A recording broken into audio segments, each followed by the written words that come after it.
Assalamualaikum warahmatullahi wabarakatuh. Sebelumnya perkenalkan nama saya Marhamatul Mubadiah dengan NIM 2122300 dari kelas PAI 6H.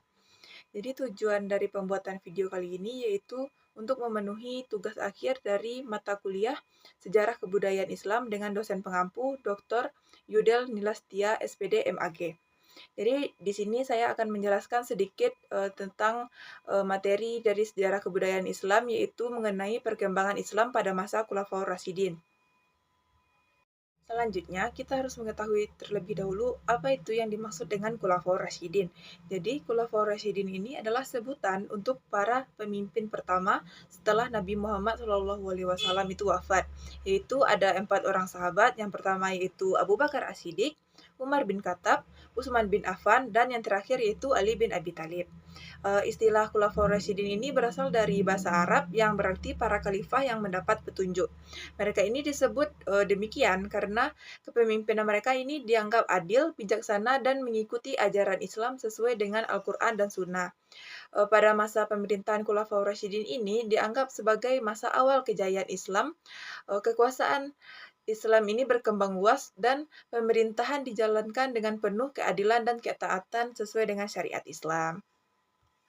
Selanjutnya kita akan membahas mengenai perkembangan Islam pada masa Khulafaur Rasyidin, yaitu seperti yang telah tertera.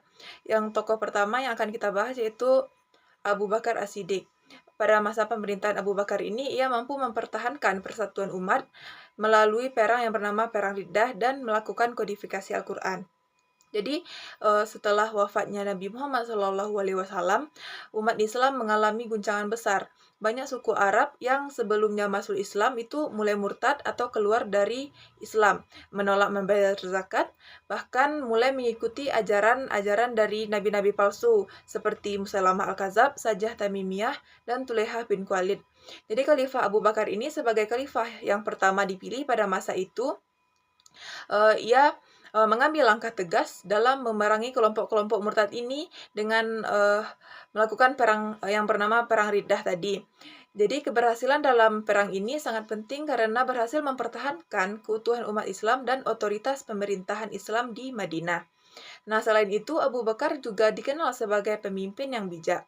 Di masanya banyak kematian para penghafal Al-Quran, terutama dalam perang tersebut.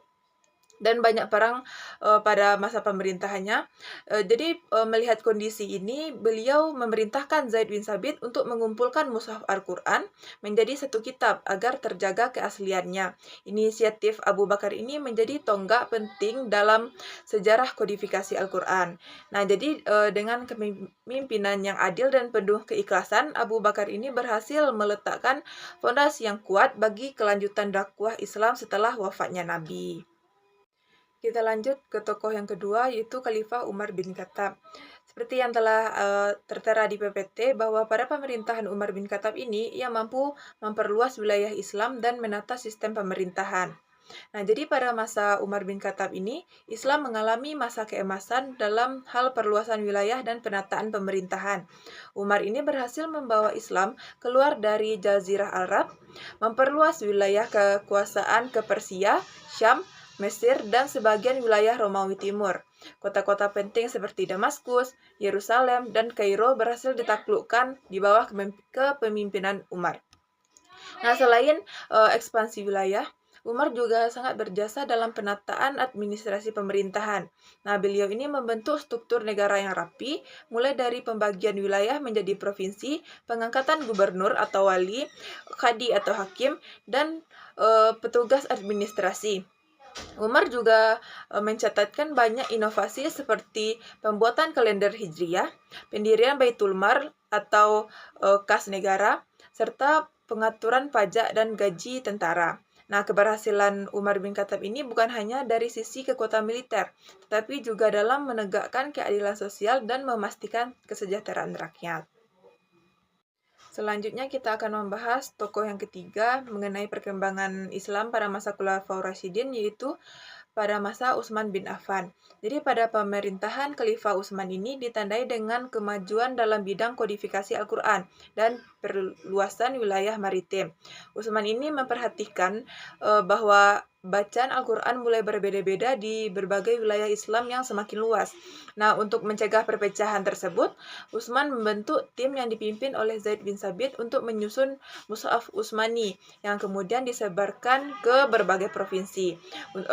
Keputusan ini sangat penting dalam menjaga keseragaman bacaan Al-Quran di seluruh wilayah Islam.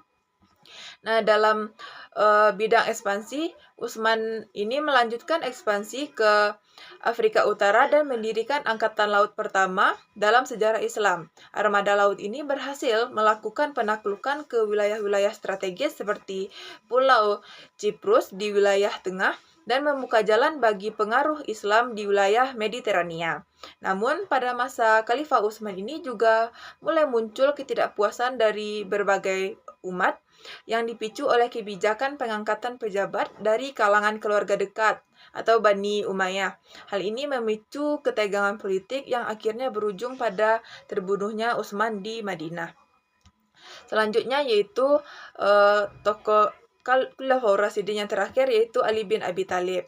Jadi pada masa kepemimpinan Khalifah Ali ini dikenal sebagai masa yang penuh ujian politik dan fitnah yang besar atau disebut juga dengan fitnah kubra dalam sejarah Islam.